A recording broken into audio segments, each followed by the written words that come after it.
kajian kita di sore hari ini. Bismillahirrahmanirrahim. Innal hamdalillah nahmaduhu wa nasta'inuhu wa nastaghfiruh wa na'udzu billahi min shururi anfusina wa min sayyiati a'malina. May yahdihillahu fala mudilla lahu wa may yudlil fala hadiyalah. Wa asyhadu an la ilaha illallah wahdahu la syarikalah wa asyhadu anna Muhammadan 'abduhu wa rasuluhu la nabiyya ba'dah. Ya ayyuhalladzina amanu taqullaha haqqa tuqatih wa la tamutunna illa wa antum muslimun. Ya ayyuhan nasu taqu rabbakumul ladzi khalaqakum min nafsin wahidah wa khalaqa minha zawjaha wa batha minhuma rijalan katsiran wa nisaa'a wattaqullaha alladzi tasaaluna bihi wal arham innallaha kana 'alaikum raqiba. Ya ayyuhalladzina amanu taqullaha wa qulu qawlan sadida yuslih lakum a'malakum wa yaghfir lakum dhunubakum wa may yuti'illaha wa rasulahu faqad faza fawzan 'azima. Amma ba'd fa inna asdaqal hadithi kitabullah wa khairal hadi hadi nabiyina Muhammadin sallallahu alaihi wasallam wa syarrul umuri muhdatsatuha fa inna kulla muhdatsatin bid'ah wa kulla bid'atin dhalalah wa kulla dhalalatin finnar. Kaum muslimin dan muslimat rahimani wa rahimakumullah. Di sore hari ini kita akan melanjutkan pembahasan tentang tazkiyatun nafas, yaitu kajian tentang pensucian jiwa, di mana di kali ini kita akan membahas satu penyakit hati yang ini sangat amat berbahaya, yaitu di mana apabila kita memiliki perasaan dan penyakit hati ini, maka tanpa sadar boleh jadi amalan kita akan berkurang dan akan semakin berkurang. Lebih tepatnya adalah penyakit hasad ataupun penyakit dengki. Maka Nabi SAW suatu ketika pernah menyampaikan, beliau memperingatkan kepada para sahabatnya dari penyakit hasad atau penyakit dengki ini.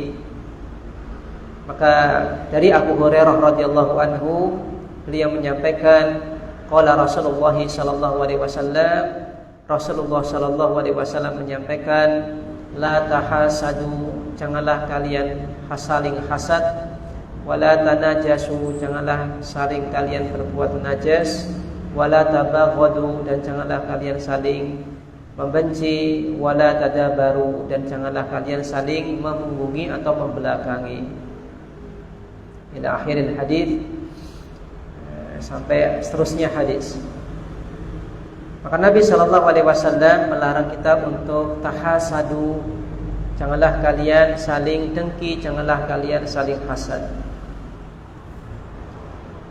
Maka apa yang dimaksud dengan hasad ataupun dengki, kami syarikan dari penjelasan Syekh Muhammad bin Shalih Al-Utsaimin rahimahullah ta'ala dalam kitab Syarah Al-Arba'in An-Nawawiyah. Beliau menyampaikan perkataan Nabi SAW, la tahasadu, maksudnya adalah la yahsudu ba'dukum ba'dha. Salah seorang di antara kalian tidak boleh dengki kepada yang lain. Wa mahwal hasadu, lalu apa yang dimaksud dengan hasad ataupun dengki? Qala ba'du ahli ilmi, sebagian ahlul ilmi mengatakan, sebagian ulama mengatakan, al-hasadu, hasad adalah tamanni zawalin ni'matillahi azza wa jalla 'alal ghairi. Keinginan atau ya, andai-andai hilangnya nikmat Allah Subhanahu wa taala, hilangnya nikmat Allah azza wa jalla yang ada pada orang lain. Sawa'un kanatin ni'matu malan aw jahan aw ilman aw ghaira dzalik. Baik nikmat tersebut itu berupa harta, kedudukan, ilmu atau yang lain. Ya, maka sebagian ulama menyampaikan bahwasanya pengertian hasad itu adalah keinginan atau andai-andai seseorang terhadap hilangnya nikmat Allah yang Allah berikan kepada orang lain. Apabila kita merasa tidak suka Allah berikan nikmat kepada selain kita, dan kita ingin bahwasanya kita ingin nikmat tersebut itu hilang dari orang yang kita hasadi tersebut, maka itulah hasad. Maka sebagian ulama mengaitkan hasad dengan keinginan hilangnya nikmat Allah yang Allah berikan kepada orang lain. Jadi ada keinginan supaya nikmat ini hilang dari orang lain. Maka ini kemudian baru dikategorikan sebagai hasad atau dengki. Baik nikmat tersebut itu berupa harta atau kedudukan atau ilmu atau yang lain, yang jelas ini merupakan karunia Allah Subhanahu wa taala yang Allah berikan kepada hambanya. Kadang-kadang ada orang yang ini hasad ketika orang lain ini mungkin punya baju lebih bagus, punya sepatu lebih bagus dan yang lainnya. Maka segala sesuatu yang ini merupakan nikmat Allah, karunia Allah, maka itu adalah nikmat Allah. Maka apabila seseorang ini menghendaki dan menginginkan hilangnya nikmat tersebut dari orang lain, maka itulah hasad. Namun ada definisi yang ini insyaallah ta'ala jauh lebih tepat berkaitan dengan hasad, yaitu definisi yang disampaikan oleh Syekhul Islam Ibnu Taimiyah rahimahullahu ta'ala. Beliau mengatakan al-hasad, hasad adalah karahatu ma an'amallahu bihi 'alal ghairi. Ketidaksukaan terhadap apa yang Allah berikan sebagai nikmat kepada orang lain. Wa in lam yatamanna az-zawala, meskipun dia tidak ingin nikmat tersebut hilang dari orang itu. Maka hasad itu adalah rasa tidak suka terhadap nikmat Allah yang Allah berikan kepada orang lain. Maka semata-mata kita tidak suka Allah berikan rizki kepada fulan, kita tidak suka Allah berikan ilmu kepada fulan dan yang lainnya, maka rasa tidak suka ini sudah termasuk dalam kategori dengki ataupun hasad. Meskipun kita tidak menginginkan hilangnya nikmat tersebut dari orang itu, tapi semata-mata kok kita ada rasa tidak suka si fulan, kok kitabnya baru, si fulan kok IP-nya tinggi, si fulan kok cepat lulus, si fulan dan yang lainnya, dan ada rasa tidak suka dalam hati kita, maka itu sudah termasuk dalam hasad ataupun dengki. Maka tidak harus kemudian seseorang itu dikategorikan memiliki penyakit hasad sampai dia menginginkan nikmat ini hilang, enggak. Tapi semata-mata rasa tidak suka itu sudah hasad.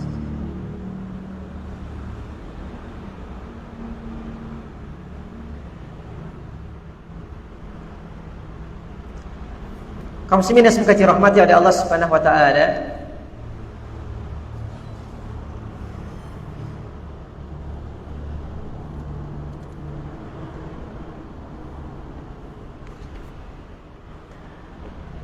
Ada satu hadis Nabi sallallahu alaihi wasallam yang lain berkaitan dengan hasad yang perlu kita ingat. Yang insyaallah taala ini adalah hadis yang ma'ruf, yaitu hadis dari Abu Hurairah radhiyallahu anhu. Beliau menyampaikan Rasulullah sallallahu alaihi wasallam bersabda, "Iyyakum wal hasada." Hendaklah kalian waspada terhadap penyakit hasad.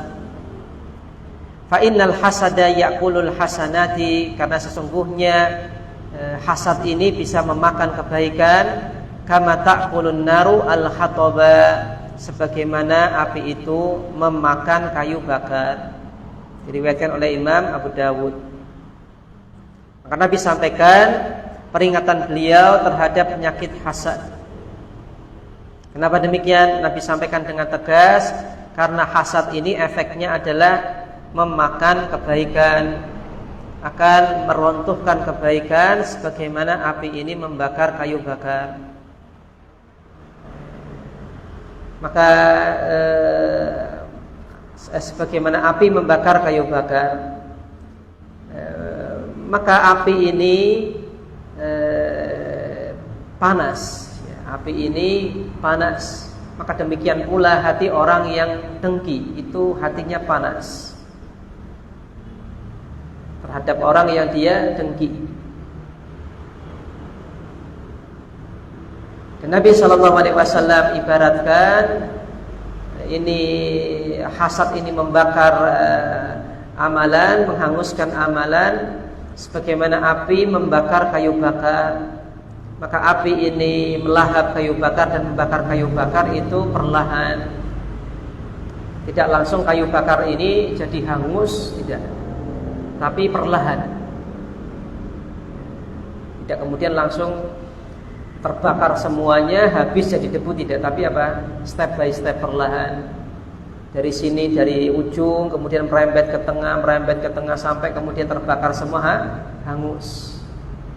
Maka demikianlah hasad. Ketika hasad ini dan dengki ini diperturutkan dan tidak segera diobati, maka tanpa sadar penyakit hasad ini akan kemudian membakar kebaikan-kebaikan yang telah dilakukan oleh seorang hamba.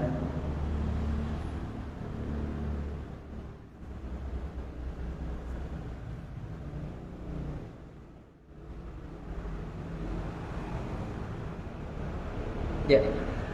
Apa rahasia kenapa hasad ini merupakan penyakit hati yang berbahaya? Yang Nabi katakan seperti api membakar kayu bakar. Karena di antara hikmah yang bisa kita ambil adalah orang yang memiliki penyakit hasad, maka artinya keimanannya terhadap takdir itu menurun. Karena ketika seseorang ini keimanan terhadap takdir adalah keimanan yang tinggi, keimanan yang lurus, maka dia akan pahami bahwasanya segala sesuatu yang Allah Subhanahu wa taala takdirkan itu pasti terjadi. Maka ketika Allah Subhanahu wa taala takdirkan saudara kita fulan mendapatkan ilmu, mendapatkan harta, mendapatkan kemudahan dalam kerja, kemudahan dalam mencari dunia dan yang lainnya, maka seseorang yang keimanannya kuat terhadap takdir, dia akan pahami ini juga takdir Allah Subhanahu wa taala. Ini sudah ketetapan Allah Subhanahu wa taala. Berbeda dengan halnya orang yang hasad, maka dia membenci orang lain mendapatkan nikmat dari Allah Subhanahu wa taala, maka artinya secara tidak langsung dia membenci takdir Allah. Padahal nikmat Allah kepada hamba itu juga takdir Allah. Maka sebagaimana Allah memberikan nikmat kepada kita, tentunya Allah juga akan memberikan nikmatnya kepada hamba-hambanya yang lain. Tidak mungkin kemudian nikmat Allah ini terfokus pada seorang hamba saja, tidak mungkin. Karena hamba Allah itu banyak. Maka di antara bukti rahmat dan keadilan Allah Subhanahu wa taala adalah Allah Subhanahu wa taala anugerahkan karunia-Nya kepada hamba-hambanya. Bukan hanya satu dua hamba, tapi semua hamba yang memang berhak mendapatkan karunia dari Allah Subhanahu wa taala.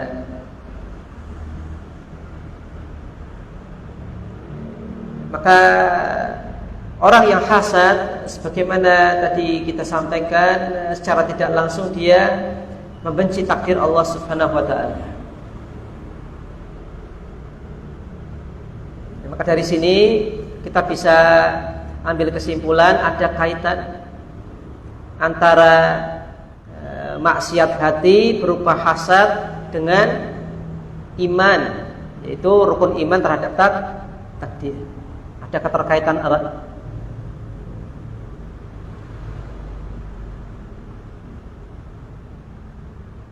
Kalau iman berarti nanti identik dengan tauhid. Maka ketika seseorang ini terjangkiti penyakit hasad dan dia turuti, maka ketika itu tauhidnya juga menurun, keimanannya juga menurun. Maka bagaimana mungkin seorang hamba itu kok membenci ketetapan Allah Subhanahu wa taala? Maka apabila hasad ini senantiasa diperturutkan, tidak dipadamkan, maka dia akan senantiasa membenci orang lain gara-gara Allah berikan nikmat kepada orang tersebut. Sama seperti api yang membakar kayu bakar. Kalau api ini segera dipadamkan, maka mungkin ada bagian kayu bakar yang gosong. Kenapa? Karena tadi terjilat api dan terkena panasnya api, terbakar api, tapi tidak sampai kemudian gosong semua. Maka apabila hasad itu sejak awal itu dipadamkan, maka tidak kemudian akan menghanguskan amal-amal kebaikan. Tapi ketika hasad ini dibiarkan dan diperturutkan, maka artinya dia benci terhadap takdir Allah. Dengan Allah berikan nikmat kepada hambanya yang lain, dan kemudian tanpa dia sadari, panas dari rasa hasad ini akan semakin membakar kebaikan-kebaikannya. Seiring kebencian dia terhadap ketentuan Allah memberikan nikmat kepada hamba yang lain.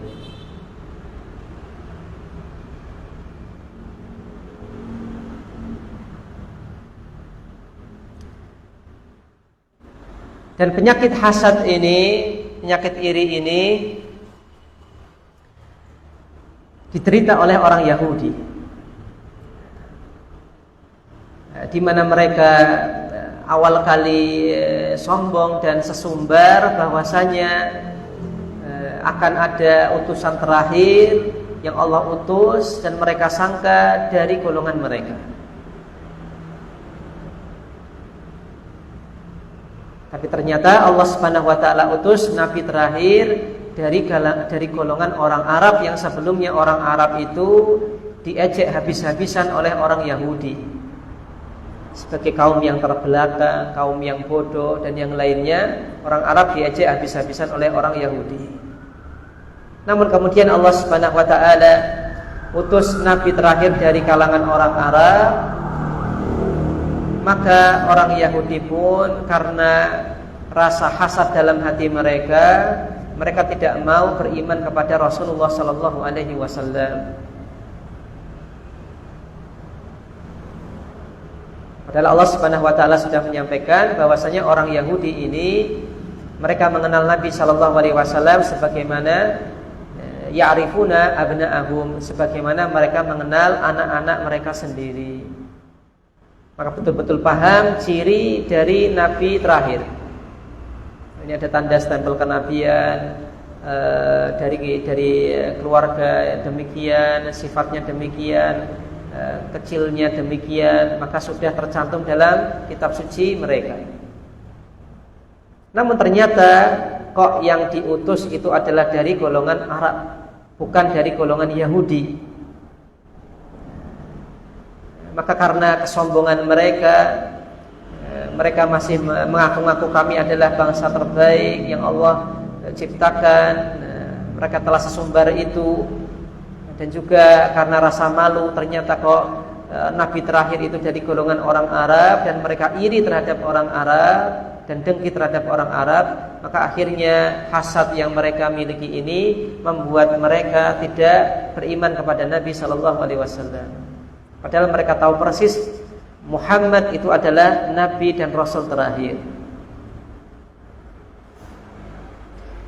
Maka seringkali rasa hasad dan dengki ini menghalangi seseorang dari kebenaran. Ketika Anda sudah dengki pada teman Anda,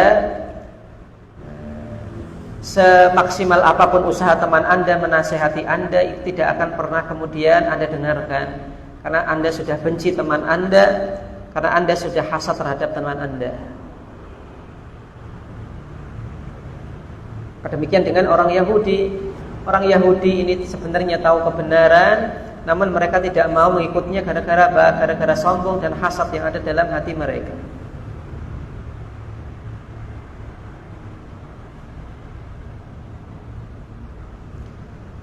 Kaum muslimin yang semoga dirahmati oleh Allah Subhanahu wa taala, berkaitan dengan masalah hasad,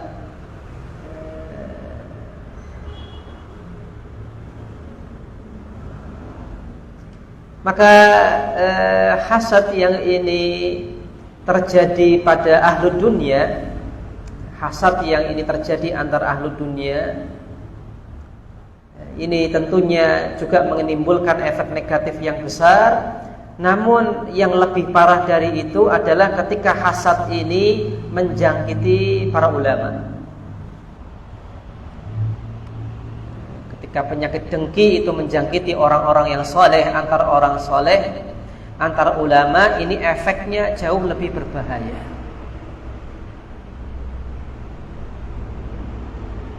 Ulama A iri terhadap ulama B,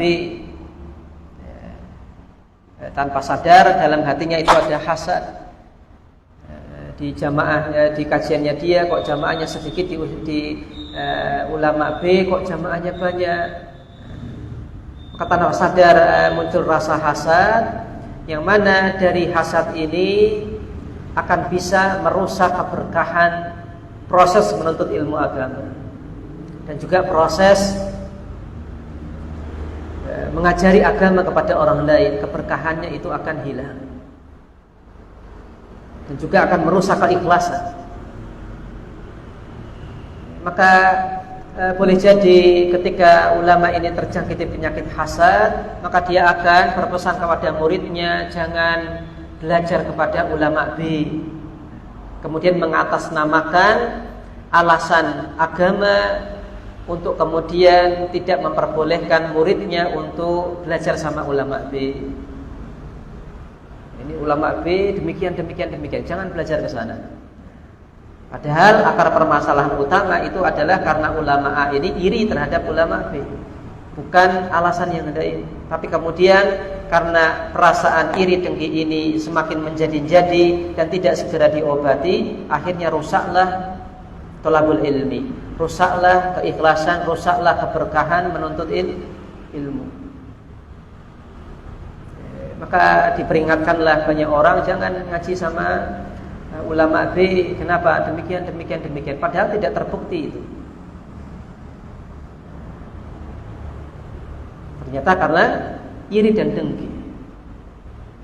Belum lagi ketika yang iri itu adalah dua pihak. Ulama A iri terhadap ulama B iri terhadap ulama A. Inilah tahasadu, saling hasad.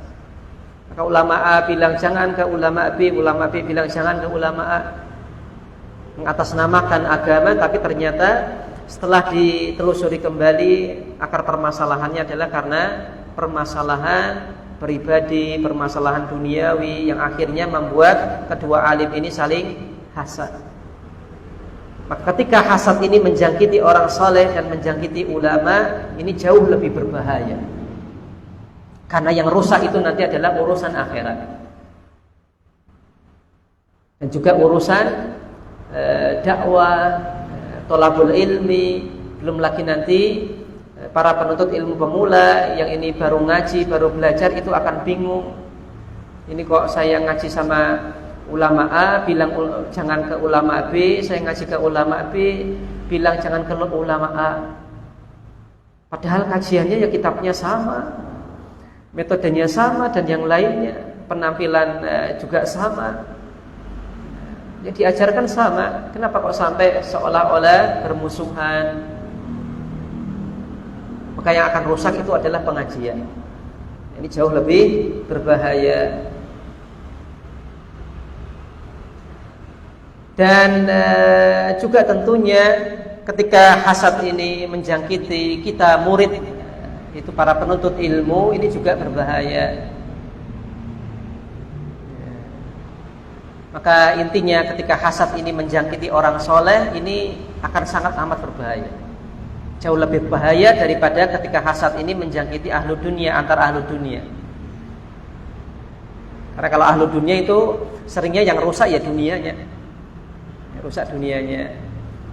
Pengusaha A iri terhadap pengusaha B, maka pengusaha A kemudian biasanya berusaha untuk menghancurkan usaha pengusaha B. Maka yang hancur adalah urusan dunia. Tapi kalau hasad ini menjangkiti thalabul ilmi, ulama, orang soleh, maka yang rusak nanti perkara akhirat. akan merusak keberkahan menuntut ilmu. Jadi ini adalah jauh lebih berbahaya daripada ketika yang rusak itu adalah masalah dunia.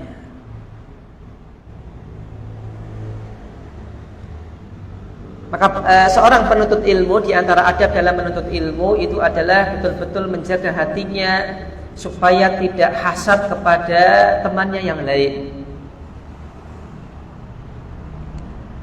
Dan adab guru itu adalah supaya dia tidak hasad terhadap guru yang lain dan juga tidak hasad terhadap muridnya sendiri. Ada tidak guru hasad terhadap muridnya sendiri? Mungkin. Ketika dulu muridnya ini belum jadi apa-apa, dia yang ngajari. Setelah sekian tahun lamanya tidak berjumpa, si murid sudah jadi ustadz juga. Dan ternyata lebih terkenal, lebih titelnya lebih tinggi dan yang lainnya. Sedangkan sang guru tetap kayak dulu. Maka apabila sang guru ini tidak kemudian hati-hati dari penyakit hasad, maka boleh jadi setan akan masuk dari penyakit hasad kepada sang guru. Hasad dalam hati sang guru. Begitu pula murid kepada gurunya. Ada tidak murid iri sama guru? Ada. Yang kemudian sang murid ini berani kemudian untuk memboikot gurunya sendiri.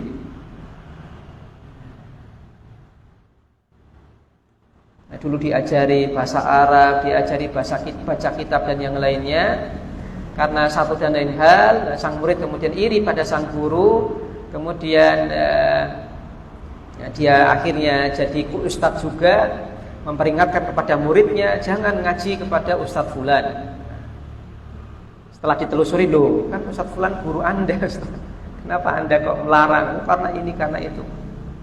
Tapi ternyata setelah ditelusuri, ya cuma karena masalah pribadi, karena masalah kemudian ada penyakit iri dan yang lainnya. Maka ini sangat amat berbahaya dan sangat amat riskan untuk tanpa kita sadari kita terkena penyakit hasad seperti ini, meskipun kita adalah orang yang mungkin penuntut ilmu agama dan juga ahli majelis ilmu, tapi hati-hati terhadap penyakit ini, karena penyakit ini adalah penyakit yang sama.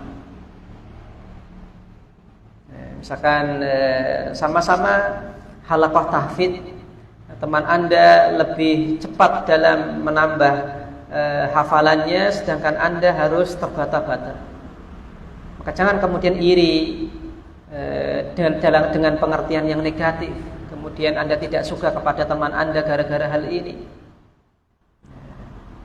Kemudian mungkin dalam masalah kuliah, kok teman kita dipermudah dalam masalah kuliahnya, orang tuanya mensupport dari sisi moral ataupun material, sedangkan kita boro-boro disupport, wong ini juga nyambi kerja untuk kemudian membiayai kuliah sendiri, misalkan demikian. Maka jangan pernah kemudian iri kepada teman kita yang dikaruniai oleh Allah kelebihan.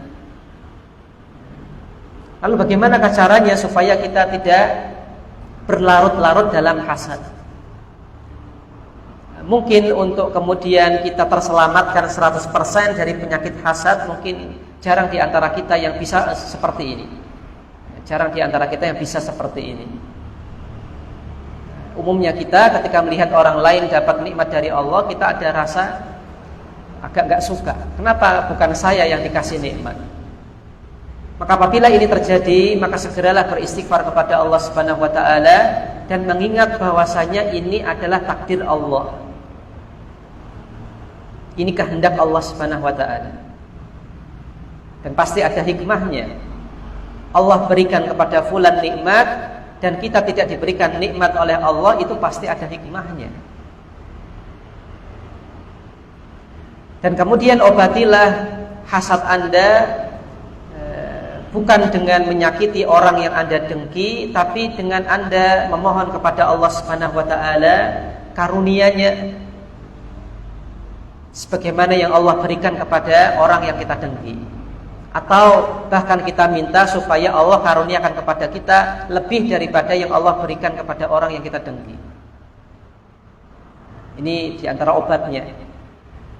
Maka justru kita mengadunya dan mintanya kepada Allah, bukan kemudian Anda malah menyakiti orang yang Anda dengki.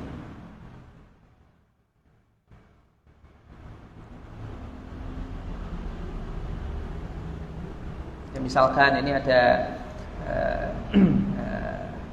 teman punya motor baru,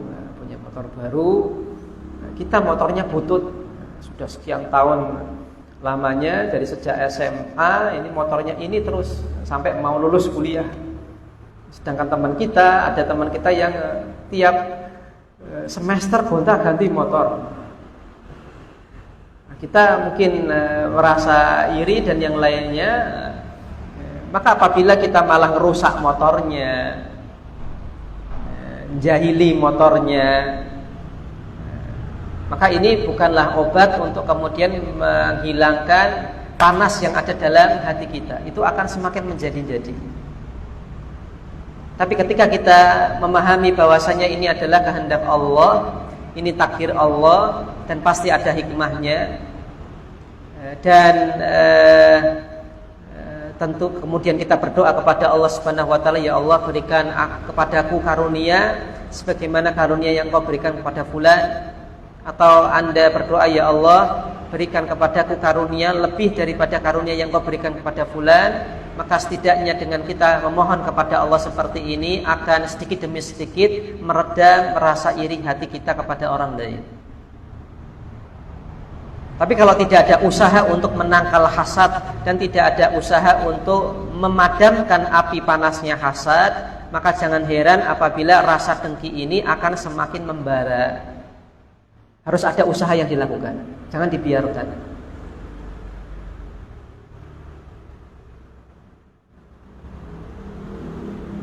Maka itu adalah di antara obat penyakit hasad.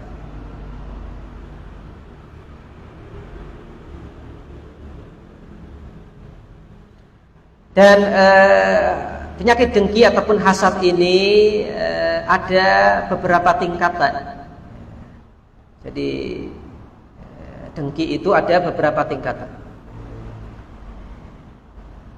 Yang pertama adalah an yatamanna an yafuqa ghairahu, fahadha jaizun bal walaysa bihasad. Apabila seseorang memiliki keinginan untuk mengungguli yang lain, apabila seseorang memiliki keinginan untuk mengungguli yang lain, maka ini adalah suatu hal yang diperbolehkan. Misal ini persaingan, berarti persaingan sehat. Misalkan si fulan kok baru masuk wisma sudah 2 juz saja. Oh, saya yang duluan masuk wisma 1 juz saja belum rampung-rampung. Nah, kita akhirnya apa? Marah tapi termotivasi. Saya tak nyelip. Saya tak nyelip. Apakah ini tidak boleh? Jawabannya boleh. Justru ini adalah sebuah persaingan yang positif. Dan Anda tidak kemudian melakukan usaha untuk nikung temannya, enggak. Mensabotase supaya temannya ini sakit kemudian tidak nambah hafalan juga tidak. Ya, cuma enggak suka saja kok saya ini yang sudah masuk wisma duluan, itu kok baru 1 juz, sedangkan teman saya yang baru masuk kok sudah 2 juz. Hati kita panas. Kemudian tak selip. Nah, ini boleh. Nah, ini bukan iri yang tercela. Ini bukan iri yang tercela. Ini boleh. Ini persaingan dalam kebaikan.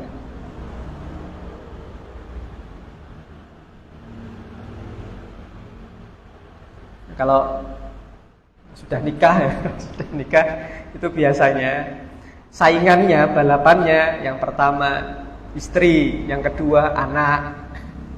Ditanyakan, anaknya sudah berapa?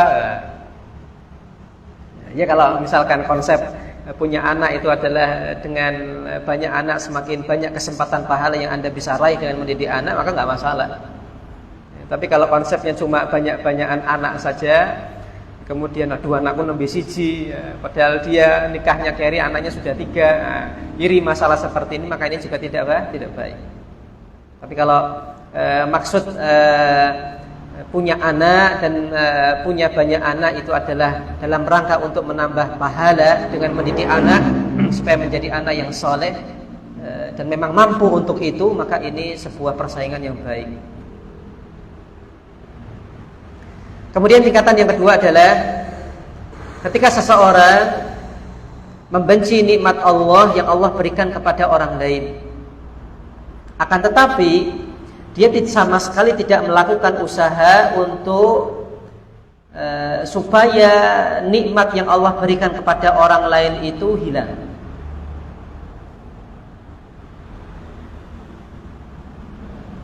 Jadi dia nggak suka si fulan dikasih ini sama Allah, dia nggak suka.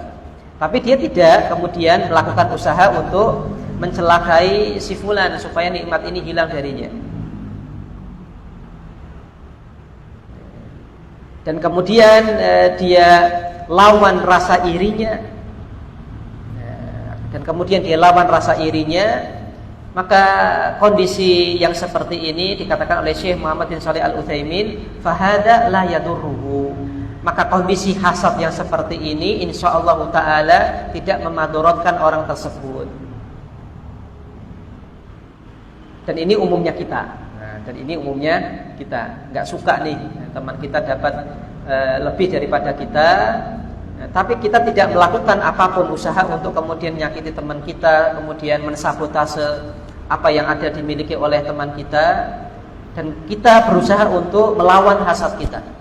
Astagfirullah, ya Allah, maafkan rasa dengki yang ada dalam hati saya. Maka yang seperti ini adalah kondisi kebanyakan kita, dan Syekh katakan ini tidak masalah.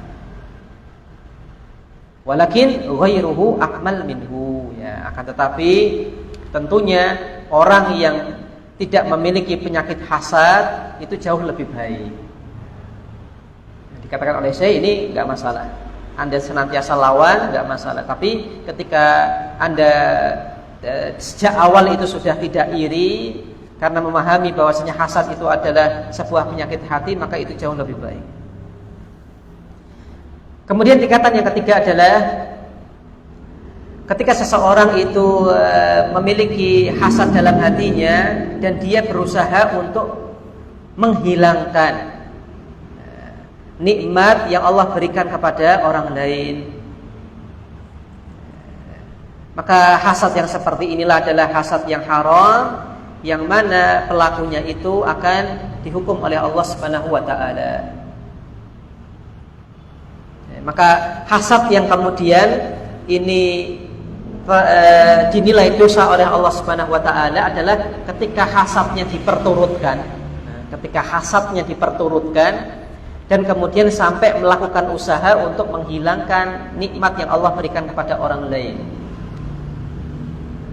Maka ini hasad yang kemudian haram.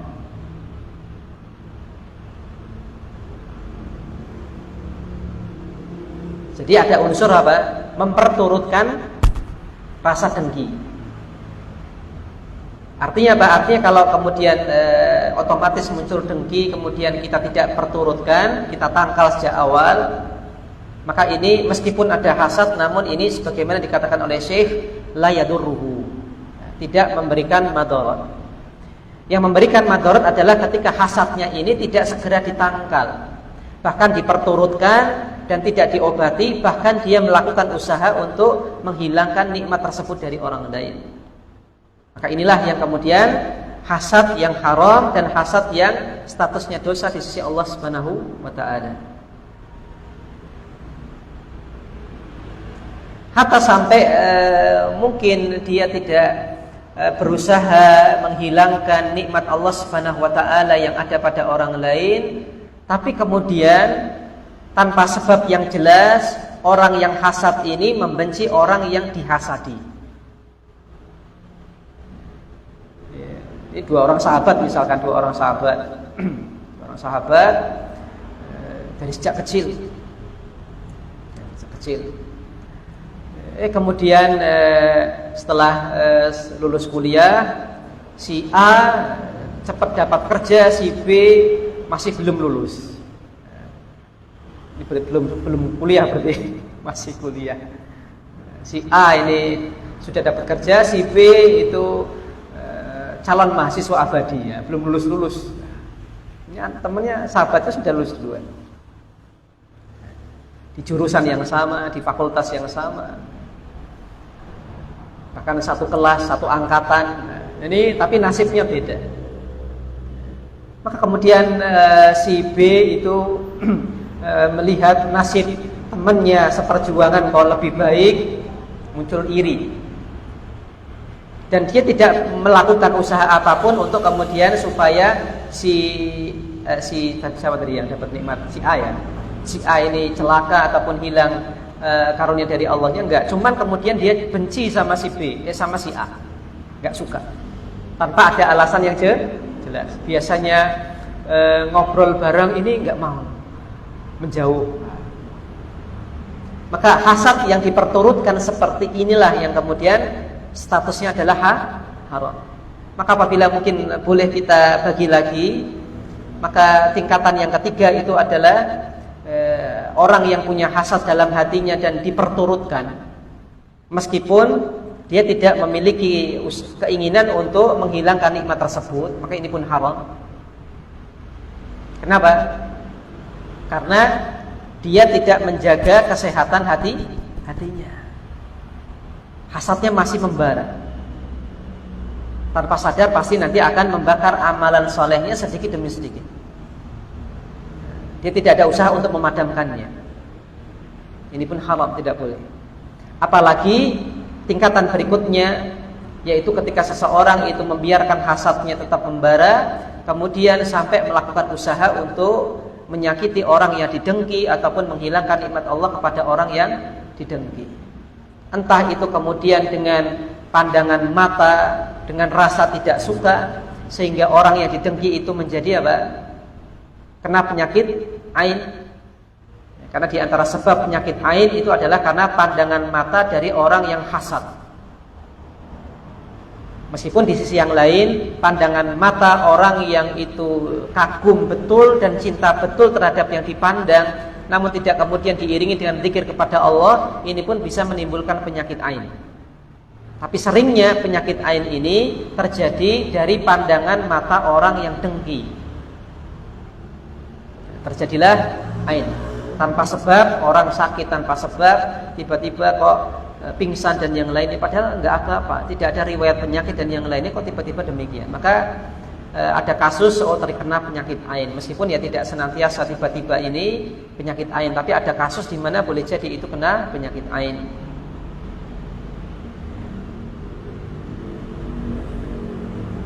Kaum muslimin yang semoga dirahmati oleh Allah Subhanahu wa taala, maka itu adalah tingkatan-tingkatan hasad. Yang pertama adalah enggak suka orang lain mengungguli kita, kemudian kita bersaing untuk mengunggulinya, boleh tidak? Boleh. Ini wajarnya manusia demikian. Justru kalau diungguli dalam kebaikan kok tenang-tenang saja, ini berarti dipertanyakan. Dalam prestasi kok pengennya yang rendah-rendah saja, ini dipertanyakan. Dalam hafalan Quran kok pengennya yang pendek-pendek saja, sedangkan teman-temannya sudah yang panjang dan yang lainnya, ini dipertanyakan. Kemudian yang kedua, ada rasa tidak suka dalam hatinya ketika Allah berikan nikmat kepada orang lain, dan dia lawan rasa tidak sukanya ini, lawan hasadnya ini, dan dia sama sekali tidak melakukan usaha untuk menghilangkan nikmat Allah yang Allah berikan kepada orang yang didengki, maka ini pun saya katakan tidak masalah. Kemudian tingkatan yang ketiga, yang tadi kami bagi jadi dua juga, yaitu di mana seseorang itu punya hasad, tidak dia lawan, namun dia juga tidak melakukan usaha untuk menghilangkan nikmat, maka ini haram. Kemudian yang parah itu adalah, yang paling parah itu adalah yang keempat, yaitu dia hasad tidak ditangkal, tidak diobati, dan dia diperturutkan. Kemudian dia melakukan usaha untuk menyakiti orang yang didengki, melakukan usaha untuk menghilangkan nikmat Allah dari orang yang didengki. Maka ini yang Allah Subhanahu wa taala tekankan larangannya.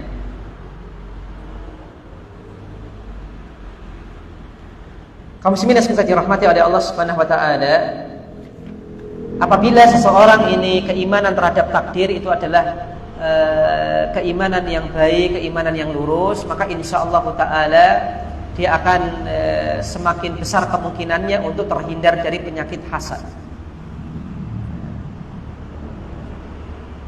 Tapi ketika keimanan kita terhadap takdir itu rendah dan lemah, atau bahkan kita tidak mempelajari takdir secara mendalam, maka akan semakin besar kemungkinan kita untuk terkena penyakit hasad.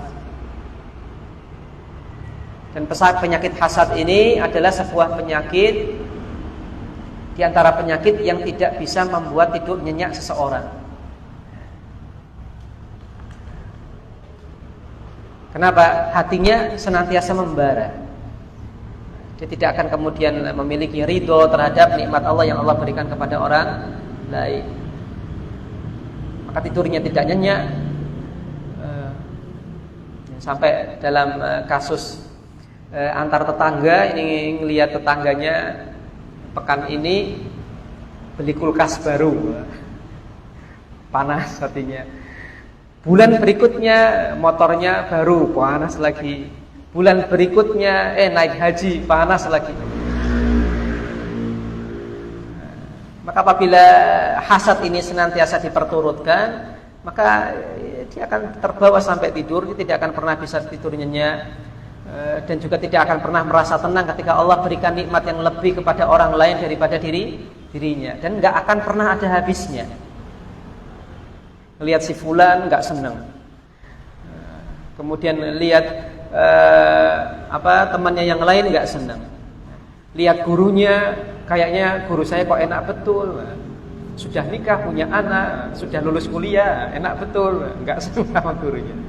Lihat temannya sama murid nggak senang, lebih pintar daripada saya, nggak senang. Maka tidak akan pernah ada habisnya, dan Anda tidak akan pernah kemudian menyayangi orang lain, kemudian akan semakin rendah kecintaan Anda kepada sesama mukmin, karena yang akan Anda pilih sebagai teman itu biasanya adalah orang yang levelnya lebih rendah dari Anda. Itu biasanya demikian. Jadi nggak pernah hasad. Dari sisi ini saya lebih, dari sisi itu saya lebih. Saya yang paling daripada dia. Tapi ketika jumpa teman yang punya kelebihan lebih dari dirinya, itu biasanya dia akan merasa iri, panas, dan yang lainnya. Maka ini adalah akibat dari ketika seseorang memperturutkan penyakit iri, dengki, dan hasad. Maka ini betul-betul akan merusak hati kita, dan juga sebagaimana Nabi katakan, ini akan seperti api yang membakar kayu bakar, yaitu ini pelan-pelan menghanguskan amal-amal soleh yang kita lakukan, meskipun itu tanpa kita sadari. Demikian yang bisa kita sampaikan di kesempatan kali ini. Kurang lebihnya mohon maaf. Wassallallahu ala nabiyina Muhammadin wa ala alihi wa sahbihi wasallam. Semoga Allah Subhanahu wa taala bersihkan hati kita dari penyakit hasad. Amin. Subhanakallahumma bihamdik asyhadu an la ilaha illa anta astaghfiruka wa atubu ilaik. Assalamualaikum warahmatullahi wabarakatuh.